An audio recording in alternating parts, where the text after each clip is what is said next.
Welcome into another episode of Respect Coin. I am your host, 𝗦cie Bolling, as always, and I'm ready to talk some NBA All-Star Weekend. Coming off the heels of the Super Bowl, not an awesome game if you were on the side I was on, but the NFL season has come to a close officially, so we're on to lots of hoops. And baseball coming soon, but the immediate is we have NBA All-Star Weekend beginning tonight with the Rising Stars. We'll get into almost every event. And I want to preface this before I go any further by saying this is not a weekend where you spend a lot of your bankroll. This is where you take $10, $15, $20, $25 max on any bet, because NBA All-Star Weekend is just a show.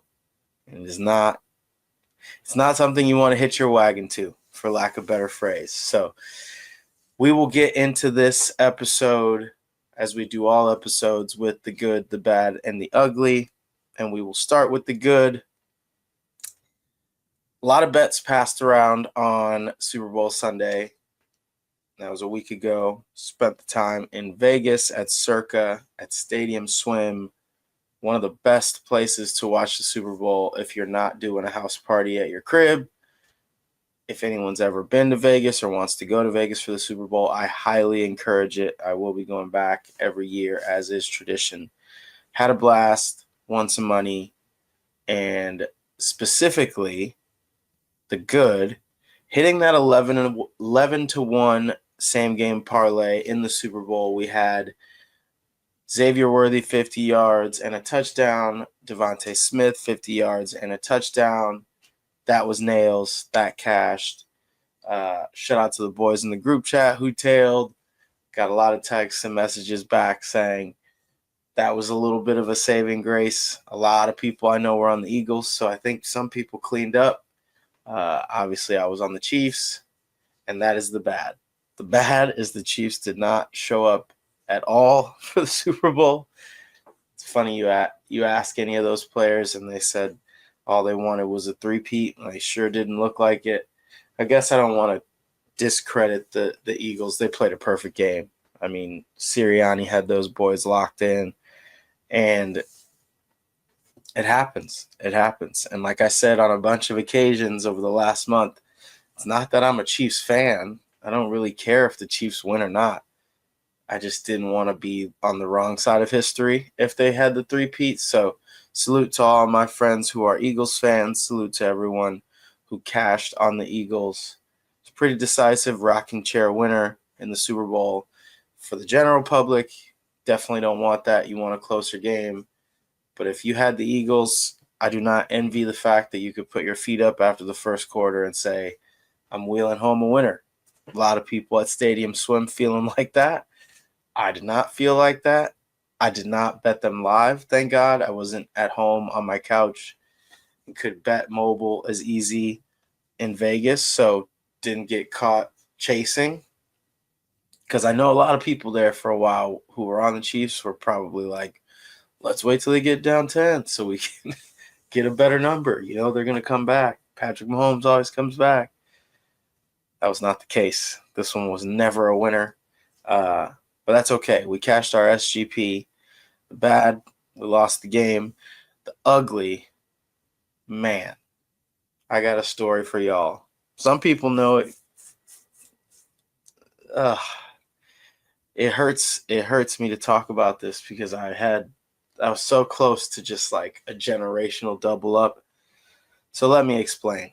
I had DeAndre Hopkins touchdown on FanDuel, which was part of a promotion. If your guy scores the first or last touchdown, you split bonus bets up to $5 million. And I had D-Hop with that late touchdown. And it was so tough because in that moment, I was like, the day is completely saved. We'd already cashed the SGP. We were good money. Now this was going to be the icing on the cake.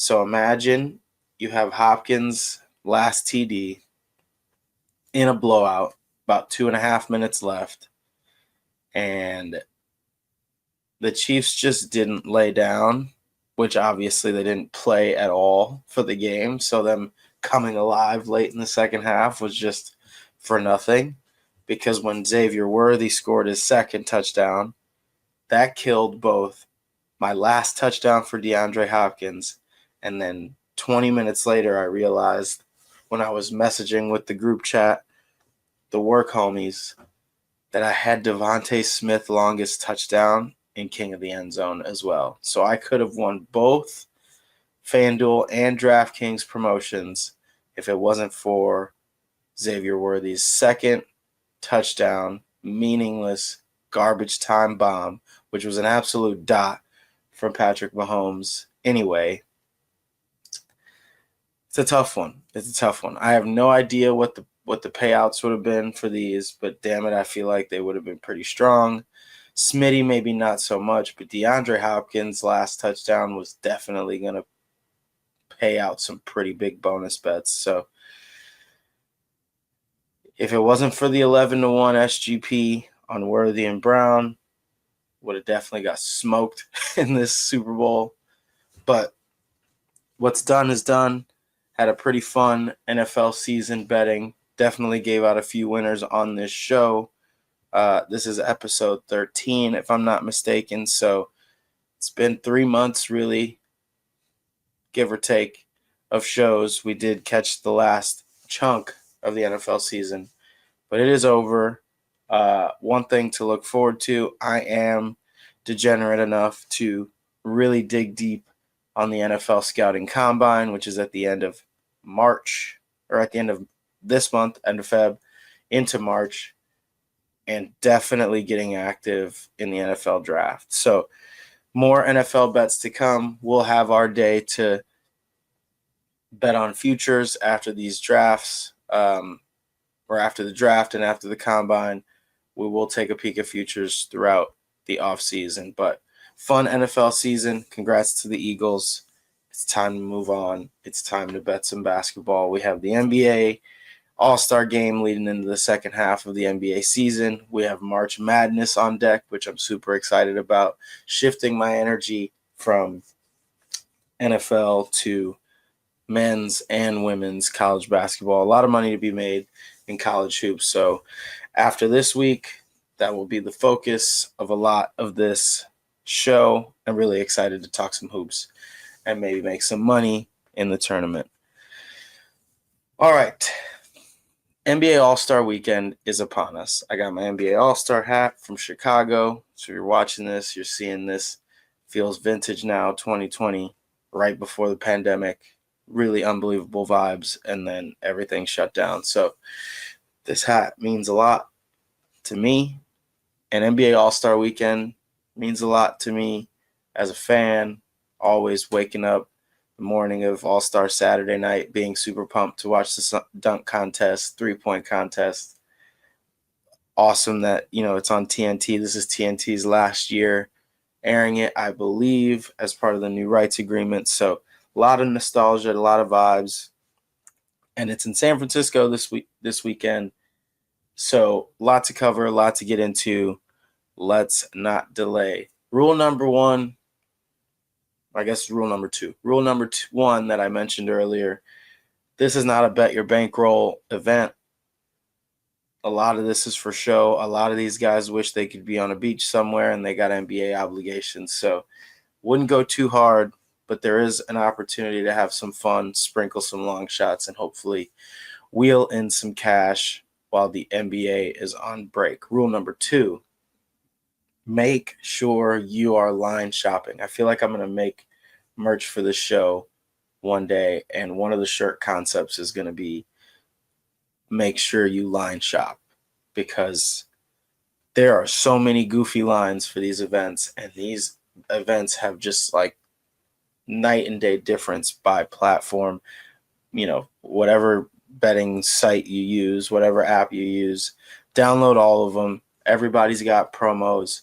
Make sure you're getting the best number. There's a lot to go over, and I definitely will let you know where I see the discrepancies. So here we go. NBA All-Star Weekend starts with the Rising Stars competition. It's the best young players in the league and one team of just full G League participants.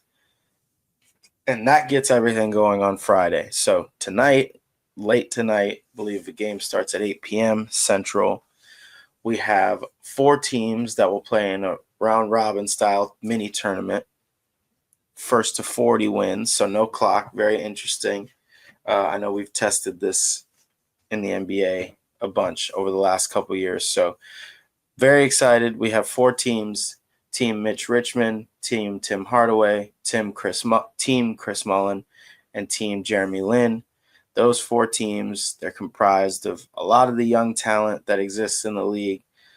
The Thompson brothers, Amen and Asar, they're on 𝗵liche𝗰𝗶𝗹's team. You got 𝗗cie𝗄𝗵𝗹 and Grady Dick playing for Tim Hardaway, among others. You got Dalton Connect, Trace Jackson Davis, who will be playing in his home building for Team Chris Mullen. And like I said, Team Jeremy Lin, all G League guys, includes Mac McClung, includes Pat Spencer, who was a big scorer in college last year and a national champ. So 4 teams, they will be facing off. First team to 40 in those games will advance. And then the kicker for all of this on Rising Stars Friday is the winner of this tournament gets inserted into the NBA All-Star game on Sunday to play with the big dogs. So really good opportunity for these young guys to showcase their skills on a bigger stage. I really like this format. I don't think it's going to stick, but I think it's pretty cool that these guys get an opportunity. And all of this, obviously, let's not be confused. Let's not be naive. There's money on the line. So these guys will play hard, especially the young guys, because their checks ain't that huge. They stand to make a lot of their salary, if not more, by participating and going hard this weekend. So keep that in mind. But Rising Stars Friday, like I said, 4 teams, and I think this is a pretty easy one for me. When you look at these rosters top to bottom, I definitely encourage you to kind of look. I'm not going to name every guy, but some of these teams are set up a little better than others. This is the young person competition, so motivation should be there on both sides. The Rising Stars games are really pretty fun for the most part. If you were watching last year, Matas Buzelis arrived as like a national story. He hit the game winner in the Rising Stars game, so put his name on the map, and then obviously ended up being the draft pick of the Bulls and having a really nice start to his rookie career. So let's get into it. I mentioned the names of the teams. The pick for the Rising Stars is such. I'm going to take Team Chris Mullen to win the first game and Team 𝗵liche𝗰𝗶𝗹 to win their first game. Those teams will obviously play in the final, but you can bet that first game on FanDuel. So Team Chris and Team Mitch on FanDuel in that first game parlayed is plus 160 on FanDuel. I like those teams to meet in the final. Once you get to the final, who knows what happens, but betting that first game, and here's why.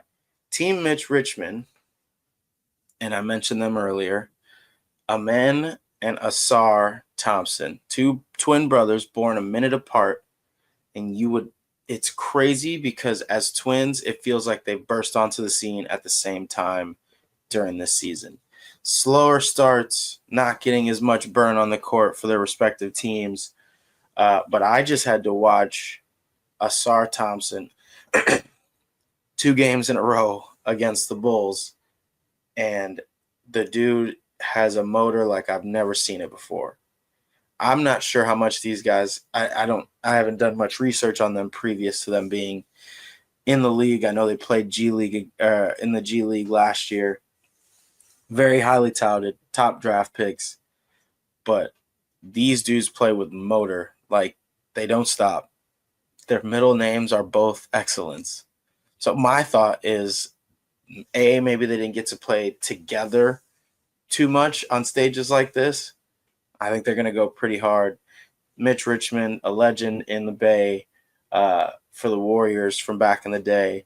Definitely think that there's going to be some pride involved. Him coaching this team Also a great moment for these guys to learn from, a not Hall of Famer, but a legend in San Francisco in the Bay Area. So taking my money, banking on the Thompson twins, Scoot Henderson on that team as well. So some talent.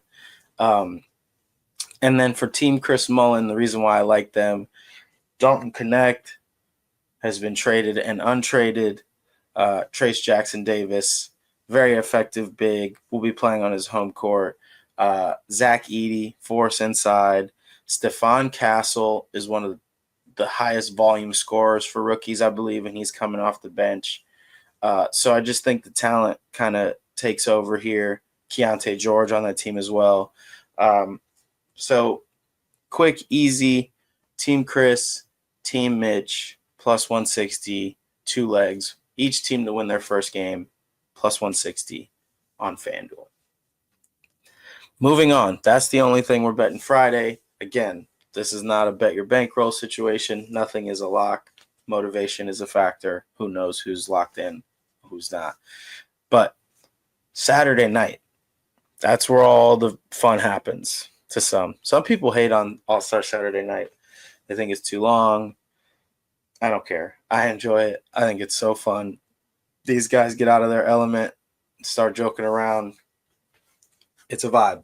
It's a vibe. I'll always love NBA All-Star Weekend. So we start with the skills challenge. And if you're unfamiliar with the skills challenge, it's like a dribbling course, and you got to throw a pass, and then you got to make a shot, and then you got to dribble down the court. It's like a relay race, basically. So here's the teams you have. You have Team Cavs, which is comprised of Evan Mobley and Donovan Mitchell. You have Team Spurs, which is CP3 and Wemby. You have Team Warriors, who will play in front of their home crowd, Draymond Green and Moses Moody. And then Team Rooks, you got Alexander Sarr and 𝗵𝗵 2 of the draft picks from last season. So when you're talking about relay races and you're talking about, court drills and you're talking about experience in this event, I think the edge to me goes to Team Spurs. Here's why. Chris Paul has won this event previous, I think maybe multiple times. He was younger. He was definitely more fast. I don't know how much he cares about this event. Obviously, he's in town just for this event. So could be a lack of motivation there, but he's playing with Wemby, who, in my opinion, Wemby just goes hard at everything. He stands to be the next face of this league, and rightfully so, one of the most exciting players in the NBA. And he's 7'4". So what motivation would I have to bet against a guy who can take 3 dribbles and be on the other side of the court? We'll cover a lot of ground. If it comes down to speed at the end, he can dunk from one leg from past the free throw line, I'm sure. So that's going to cut down on time. This comes down to whether they make the pass through the net or they make both of their shots. So this is a fun one. You can find odds kind of everywhere. They do vary. This is definitely a situation where you want to line shop. I went on Fanatics Sportsbook and found Team Spurs at over 2-1. I think it was plus 215. And then used the small profit boost to get it to plus 236. So I'm rocking with Team Spurs. Like I said, Chris Paul has won this event before. Wemby is a freak of nature. I do think Wemby is going to be motivated to win everything he can this weekend, assuming his title as the next face of the league. There's a lot of reasons why I think they can win. I will be worried about Team Cavs. I think Donovan Mitchell is someone who definitely tries in these events, been around All-Star weekends a lot, and Evan Mobley presents the same sort of, advantages, being a, big who can handle the ball, who can move.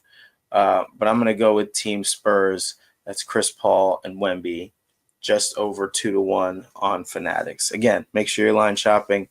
I'm recording this on Friday. The event is on Saturday. The lines will move quite a bit, and you can bank on that. So make sure you're line shopping. Moving on, the three-point contest, another staple of NBA All-Star Weekend. The strategy for me in the three-point contest is to bet at least 2 shooters. You can bet 3 shooters. I might bet 3. I'm going to give out 3 simply because there's 8 shooters in the field and 3 make the final. So there's an opportunity. You get 2 in there, you got a good shot of winning money no matter what. If you get all 3, you guarantee a payout. So the field, this is the best field of All-Star Weekend. It usually is, especially nowadays with the lack of star power in the dunk contest. But you have Dame Lillard, Darius Garland, Norman Powell, Tyler Hero, Buddy Hield, Cam Johnson, Jalen Brunson, and Cade Cunningham. Those 8 shooters are all having really strong seasons from behind the arc. This will probably be the most competitive event of All-Star Weekend, just when you bring it down to the facts. So of this group, Darius Garland has been the best three-point shooter so far on the season, 43.5% from 3. But Norman Powell and Cam Johnson are right behind him. You got to go with Dame Lillard as the headliner. He's won this event 2 years in a row. He's not worried about what it feels like to shoot in this event. He's a vet. He knows how it goes, and he absolutely lights it up in this event. So no secret that he's the favorite. But he does come into this event with a sore hamstring. All reports that I've seen say he should be good to go for all events on Saturday night. Gotta think the Bucks don't want him over-indexing in this event. I mean, it is just spot-up shooting and moving from station to station, but depending on how sore that hamstring is, he may not be trying to go 100%. I'm not saying this is an inside edge. I'm just telling you the facts. He missed the last game with a sore hamstring, but he did say he will be good to go for these events. So instead of putting my money on the favorite, which is a very square thing to do, although you can get him, I think, around 4-1 at most books, probably closer to 3.5-1 now. I don't love the value in that with someone who's injured. He probably will win anyway, but I think you can have some fun betting this event. So like I said, 3 options that I like. First and foremost, Norman Powell, who is right behind Garland in best three-point shooting. He's shooting almost 43% this season. Just went nuts. I had a parlay in the last game before the All-Star break, the Jazz versus the Clippers. I know that's very degenerate, but I did win. Norman Powell had over 40 points. He had over 40 points in the game leading into the All-Star break. He didn't make the All-Star game after a huge first half of the season. He's broken out. He's definitely the replacement for PG out in LA, and he has been lighting it up. So the fact that he didn't make the All-Star team is extra motivation for him to put a stamp on being a snub this weekend. So really like Norman Powell. I got it at plus 600 on FanDuel. I believe that's moved to plus 650, so some value if you are betting after you hear this. But like Norman Powell to make a statement, one of the better shooters in the NBA. Secondly, Cam Johnson. I think Cam Johnson is one of the more underrated players, especially from behind the arc. Ball knowers know he's one of the best shooters in the league, but getting a lot more opportunities playing where he's playing.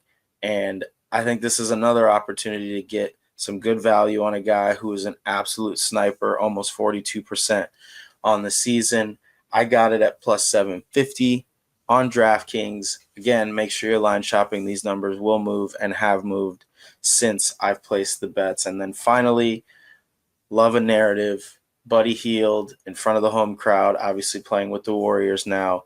One of the streakiest shooters in the world, has been in this event before, isn't unfamiliar with this moment, and definitely someone who can get really hot and run away with this thing. So 3 picks, Norman Powell, bet that on FanDuel, plus 6-1 or plus 600 or better. Cam Johnson, plus 750 on DraftKings, and Buddy Hield, plus 600 on DraftKings. Those 3 picks in the 3-point contest. You hit one, You cover your butt on the other side of the bets, and you definitely guarantee some profit. If they all end up in the final, you guarantee yourself a winner no matter what. So those are the three that I'm looking for in the three-point contest. Finally, for All-Star Saturday night, the dunk contest. The dunk contest has largely been unwatchable, I would say, for the last few years. I think the first year that Mac McClung won was pretty interesting, seeing a G League guy get in there and win it. Now it kind of feels like a charity event, and I don't say that, disparagingly against Mac McClung, but how many times we're going to keep putting this G League guy in here? I guess as many times as this takes for someone to beat him. He's been creative. I do think I don't know. I don't want to say they've been handing it to him, but the storyline of Mac McClung, I think, is kind of dying down. So four dunkers in the field. Mac McClung is the favorite to win his third in a row. Got Andre Jackson Jr., super springy athletic out of UConn, plays for the Bucks. You got 𝗵cie 𝗄𝗃. I mentioned him earlier, one of the best scorers. I think he's coming off the bench for the Spurs. Definitely got a few starts with some injuries. Also from UConn. Really, really fun, springy. Has had some pretty cool dunks this year. And then finally, Chicago's own Matas Buzelis. Super excited to see what Buzelis has in the bag. So let's get into this.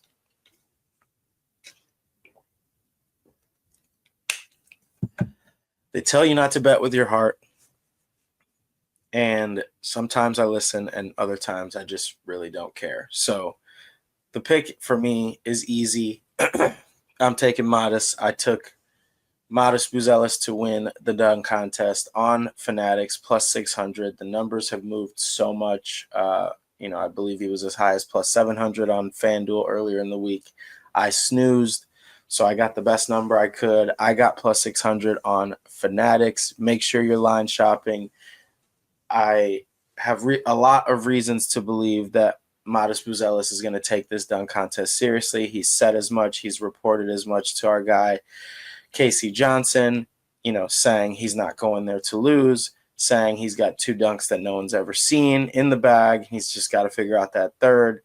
Shout out to the boys on the By the Horns podcast, Cam and Drew, them kind of saying this could be gamesmanship, all these things involved. Plus, no Bulls player has won the dunk contest since Michael Jordan in the 80s. I think this means something to Matas, and it means something to Bulls fans. So I'm certainly not going to be on the wrong side of it. If he does win, I put a pretty sizable bet on him to win the dunk contest on Saturday night. He's just big, rangy, athletic. I'm down on the floor covering these games, and I see what he's doing in warm-ups, and it's impressive. He's got a lot of bounce for someone who's 6'9", 6'10". So I'm going with Buzelis. I will be out watching the dunk contest with the focus on this event. And for all those reasons I mentioned, I'm betting with my head, sort of, and definitely betting with my heart. So Boozy, bring it home. I got it at plus 600. Make sure you're line shopping so you get the best number. I think he wins it. I think it means a little more to him. Well, it might mean the world to Mac McClung because he makes all his money for the year in the dunk contest. But I'm going with Boozy, and hopefully these two dunks that no one's ever seen are really like that, because the Bulls could use a little shot in the arm, as we get to the second half of the season. So give me Boozy. If I wasn't betting with my heart, 𝗵cie 𝗄𝗃 as the long shot feels like a fun bet to make.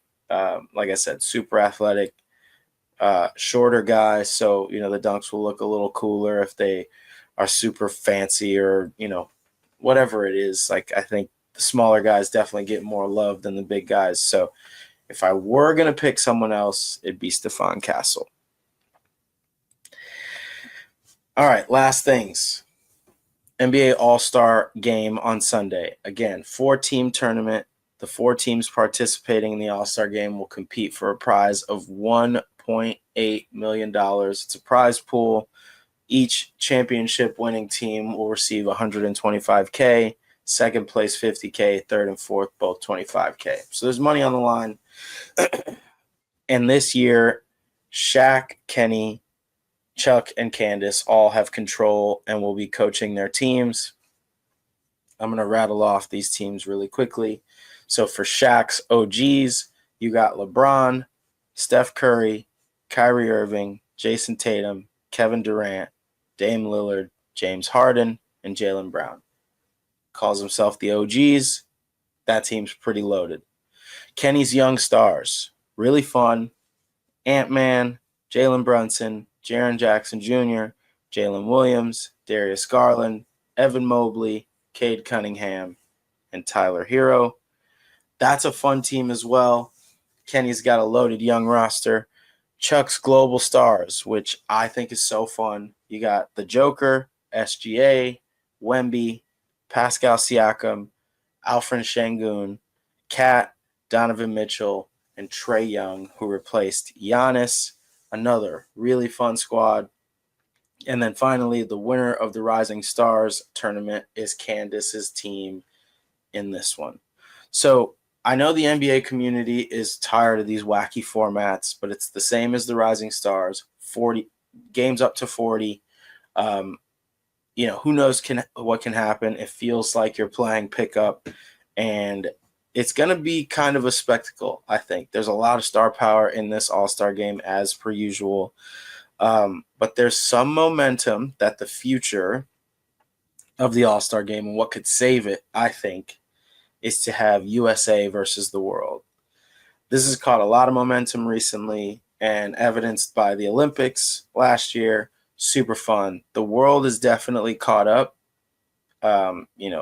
Team Serbia, Team France, Spain's always good. I don't think it's like level yet. Canada on the rise, but it's closer than it's been maybe ever. And I think the best way to cap this All-Star weekend off is to have that OGs versus the world scenario. And honestly, I feel like it's bound to happen. You got Team Shaq versus Team Chuck. If that happens, that's obviously going to do numbers from a trash talk perspective and on social. So my pick, very similar to the Rising Stars, is to parlay each first game. So I'm taking Team Shaq to win, Team Chuck to win. It's minus 130 on FanDuel. Listen, not a plus money play, but again, these are events where motivation is a factor. Who wants it more? The OGs are going to have a blast playing with each other, and I think that matters. But the world, the global stars that Chuck is leading, I feel like all collectively want to just beat the OGs. So I'm taking those teams to advance, minus 130 on FanDuel, and then I'm taking Team Chuck outright. I saw that market on FanDuel plus 185. So if you want some plus money on this, take the global stars. I think the easy thing you can do is just take the OGs. But you got to think, LeBron always goes hard in the All-Star game, loves playing with Steph Curry. Kyrie, a lot of familiarity there. This is a really extremely good team. You have 1, 2, 3. You could say there's probably 3 or 4 guys. I mean, the whole list is Hall of Famers, damn near. So it's tough, but I don't like betting favorites in these events. So I'm taking the global stars. I just think the international guys are going to want it a little more when it comes down to it. So Shaq and Chuck's teams parlayed minus 130 on FanDuel, and then outright winner Chuck's team plus 185 on FanDuel. So that's what we got. We got a bunch of bets in for NBA All-Star Weekend. Again, I can't stress it enough. Do not bet your whole bankroll on NBA All-Star events. It can go really quick. It's not smart to chase on any of these events either, but the markets will be out there. So if you are doing that, make sure you're line shopping. A lot of fun to be had. Should be a good All-Star weekend out in San Francisco. Kind of sad I'm not there, but after just coming back from Vegas from the Super Bowl, heading down to spring training next week, needed a little buffer in between. So tail at your own risk. the fun part about NBA All-Star Weekend is none of this really matters. So go to a bar, go to your friend's crib. If you're watching at home, just enjoy it for what it is. It is a show. It is for entertainment. There's going to be lots of music. I think Kevin Hart is MC of the All-Star game. Who knows what that means? It could get pretty weird, but should be a fun All-Star weekend. And again, don't bet your bankroll. These are not super serious events. And keep that in mind. There are parties everywhere in San Francisco this week. If you're not aware, NBA All-Star Weekend is a spectacle for the fans for a couple days, but these dudes are going to parties and they're getting lit. Quick story on the way out.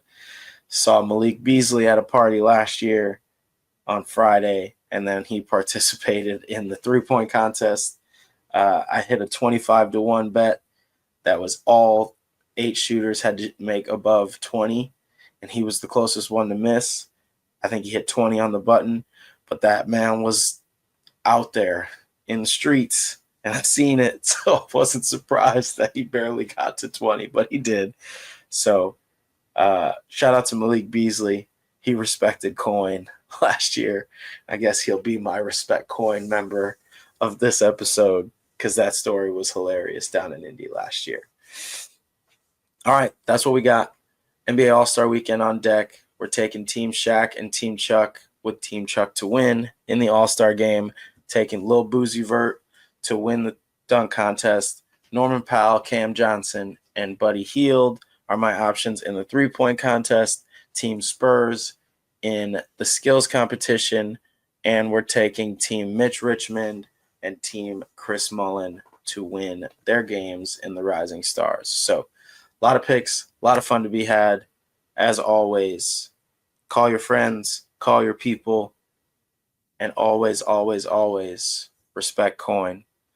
I am your host, Michael Bolling, and hopefully we can win some money to take into our bankrolls for March Madness. So for MB, this is Respect Coin. Good luck this weekend. Peace.